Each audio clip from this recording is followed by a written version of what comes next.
মেয়ের বাপেদের লজ্জা থাকতে নেই, শুনে যান। দরজা খুলে নিজের জন্মদাতা পিতাকে হাসি মুখে দাঁড়িয়ে থাকতে দেখে মনটা খারাপ হয়ে গেল।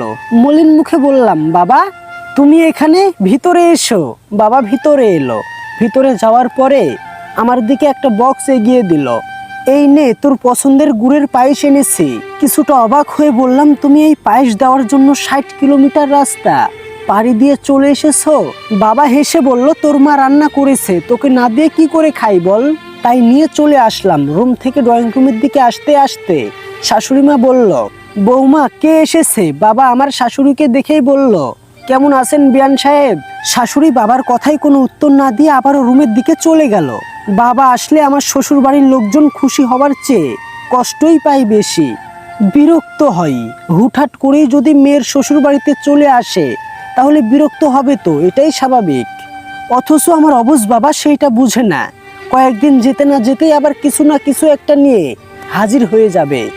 বাবাকে বললাম, যাও বাবা ভেতরের রুমে গিয়ে আপাতত বিশ্রাম নাও, তারপরে দুপুরে খাওয়া দাওয়া করে চলে যেও। বাবা কিছুটা অবাক হয়ে বলল, মা আজকেই কি চলে যেতে হবে? তোর বাসায় একদিন থাকি না? কোনো রকম কান্না চেপে রেখে চোখ মুখ শক্ত করে বললাম, না বাবা তোমার থাকতে হবে না, দুপুরের খাওয়া দাওয়া করেই তুমি চলে যাবে। কথাটা বলে আমি রান্নাঘরে এসে কান্না করতে লাগলাম। একটা মেয়ে কতটা অসহায় হলে বাবাকে একটা দিন বাসায় রাখতে চায় না, সেটা কেউ বুঝে না। শাশুড়ির রুমে এসে মাথা নিচু করে বললাম, মা ফ্রিজ থেকে খাসির মাংসটা বের করে রান্না করি, বাবা দুপুরে খেয়েই চলে যাবে। শাশুড়ি রাগান্বিত চোখে আমার দিকে তাকিয়ে বলল, এত মেহনতি করতে হবে না, তোমার বাপ তো কদিন পর পরেই আসে, তার জন্য কি খাসির মাংস রান্না করতে হবে নাকি? যা আছে তা দিয়ে খাইয়েই বিদায় করো। লোকটার লাজ লজ্জা কিচ্ছু নেই। কয়েকদিন যেতে না যেতেই মেয়ের বাড়িতে এসে পরে ভালো মন্দ খাওয়ার জন্যে। শাশুড়ির কাছে হাত জোর করে মিনতি করে বললাম, মা আল্লাহর দোহাই লাগে এভাবে বলবেন না, পাশের রুমে আমার বাবা আছে, শুনলে কষ্ট পাবে। কথাটা বলেই আমি চলে আসলাম। শুধু যে আমার শাশুড়ি আমার বাবাকে অপমান করছে তা না, আমার স্বামীও করে। এবার আমার স্বামী আমার বাবাকে ব্যাগ দিয়ে বলেছিল, বাসায় তো সবাই আছেন, যান গিয়ে বাজারটা করে নিয়ে আসেন। মেয়ের জামাই শ্বশুরকে বলছে বাজার করে নিয়ে আসতে। এইটা যে কতটা অপমানজনক আমার বাবা সেইটা বুঝতে পারেনি। উনি ব্যাগ নিয়ে হাসি মুখে বাজার করতে চলে গিয়েছিল। রুমে এসে দেখি বাবা খবরের কাগজ পড়তেছে। আমাকে দেখে হাসি মুখে বলল, দেখলি সাকিব আবার সেঞ্চুরি করেছে, ছেলেটার ভিতরে দম আছে, দেখিস সামনে ভালো কিছু করবে। আমি বাবার দিকে তাকিয়ে ভাবতে লাগলাম, আমার বাবা তো এরকম ছিল না, নিজের বিন্দু পরিমাণ অপমান সহ্য করতো না। সেই বাবা আমাকে বিয়ে দেওয়ার পরে এমন হয়ে গেল কেন? দুপুরে বাবাকে খাওয়ানোর সময় যখন মাছের মাথাটা বাবাকে তুলে দিলাম, তখন শাশুড়ি এসে বলল, তুমি জানো না মাছের মাথা ছাড়া আমার ছেলে ভাত খেতে পারে না? কোন হিসেবে তুমি মাছের মাথাটা তোমার বাবাকে তুলে দিচ্ছ? বাবা তখন শুধু তরকারির ঝোল দিয়ে মেখে খেতে লাগলো আর বলল, তুই এত ভালো রান্না করিস কিভাবে? এবার বাড়িতে গেলে তোর মাকে শিখিয়ে দিবি। 25 বছর ধরে রান্না করছে, অথচ রান্না ভালোভাবে শিখতে পারেনি। আমি তখন কান্না করতে করতে বললাম, আল্লাহ তোমাকে একটু লাজ লজ্জা দেয়নি? এত অপমানের পরেও কদিন পরে পরে মেয়ের শ্বশুর বাড়িতে এসে হাজির হও। তুমি যদি আমার ভালো চাও তাহলে এই বাড়িতে আর এসো না। বাবা সেই দিন আর আমায় কিছুই বলেনি, শুধু যাওয়ার সময় আমার মাথায় হাত বুলিয়ে দিয়ে হাসি মুখে চলে গেল। সেই দিনের পরে বাবা আর কখনো আমার শ্বশুর বাড়িতে আসেনি। মাঝখানে আমার শাশুড়ি অসুস্থ হলো, আমার স্বামীর ব্যবসাতে অনেক লস গেল। বাবাই সব টাকা দিয়েছে কিন্তু বাসায় আসেনি। একদিন শাশুড়ি আমাকে বলল, বিয়াই তো আর এখানে আসে না। তখন আমি হেসে বললাম, মেয়ের বাড়িতে এসে কি করবে?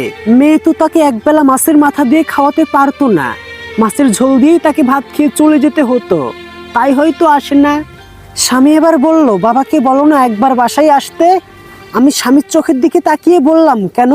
বাজার করার লোক আছে তো, শুধু শুধু একজন লোককে বাড়িতে আনার দরকার কি? সেদিন শাশুড়ি কিংবা স্বামী কোনো কথা বলতে পারেনি, শুধু মাথাটা নিচু করেছিল। 2 বছর পরে মেয়ের মা হয়েছে, কিন্তু মেয়ের প্রতি আমার চেয়ে আমার স্বামীর দরদ বেশি।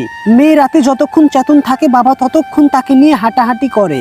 মেয়ে ঘুমালে মেয়ের মাথার কাছে গিয়ে তার নিঃশ্বাসের শব্দ শুনে মেয়ে প্রথম যেদিন আধো আধো গলায় বাবা বলে ডেকেছিল, সেই দিন আমার স্বামী বাচ্চাদের মতো কান্না করে দিয়েছিল। একদিন মেয়েকে বুকে জড়িয়ে ধরে আমাকে আমার স্বামী বলল, আমার মেয়েকে আমি বিয়ে দিব না, সারা জীবন আমার কাছে রাখবো, মেয়েকে ছাড়া আমি থাকতেই পারবো না। আমি তখন ঠিক স্বামীর চোখের দিকে তাকিয়ে বললাম, আমার বাবাও হয়তো এভাবে ঠিক আমাকে বুকে জড়িয়ে ধরে বলেছিল আমাকে বিয়ে দিবে না, আমাকে ছাড়া থাকতে পারবে না। কিন্তু মেয়ে মানুষ বলে কথা, বিয়ে তো দিতেই হবে। মেয়েকে বিয়ে দিয়ে দিল। মেয়ের বাসায় এসে প্রতিবার অপমানিত হয়ে যেত, কিন্তু আবার আসতো। কথাগুলো শুনে আমার স্বামী যখন নীরব হয়ে গেল, তখন আমি চোখের জল ফেলতে ফেলতে বললাম, তোমরা আমার বাবাকে যতটা বেশরম ভেবেছিলে, বিশ্বাস করো আমার বাবা ততটা বেশরম না। উনি সবই বুঝতো, কিন্তু না বোঝার অভিনয় করত। একমাত্র মেয়ে ছিলাম তো, তাই মেয়েকে দেখার জন্য হয়তো মনটা ছটফট করত। তাই কয়েকদিন পর পর এসে বলতো, রাতে কান্নাকাটি করে কতদিন ঘুমিয়েছি তা জানি না। পরদিন সকালে ঘুম থেকে উঠে দেখি আমার স্বামী লেগেজ গুছিয়ে বসে আছে। অবাক হয়ে বললাম, কোথাও যাবে নাকি? স্বামী মেয়ের দিকে তাকিয়ে কান্না চোখেও হাসি মুখে বলল, মেয়ের বাবা যেহেতু হয়েছে সেহেতু শ্বশুরের কাছ থেকে নির্লজ্জ হওয়ার ট্রেনিংটা নিতে হবে। কারণ একদিন আমাকেও হয়তো অনেক অপমান সহ্য করতে হবে, যেমন আমি আমার শ্বশুরকে করেছি। মেয়ের বাবাদের তো লজ্জা থাকতে নেই। আমি আমার স্বামীকে কিছু বলতে পারছিলাম না, শুধু দেখছিলাম আর ভাবছিলাম মেয়ের বাবা হওয়ার পরে নিজের করা ভুল নিয়ে সে কতটা অনুতপ্ত। একটা মানুষ বাচ্চার মতো কান্নাকাটি করে। আজকের পর থেকে স্বামীর প্রতি আমার কোনো অভিযোগ নাই।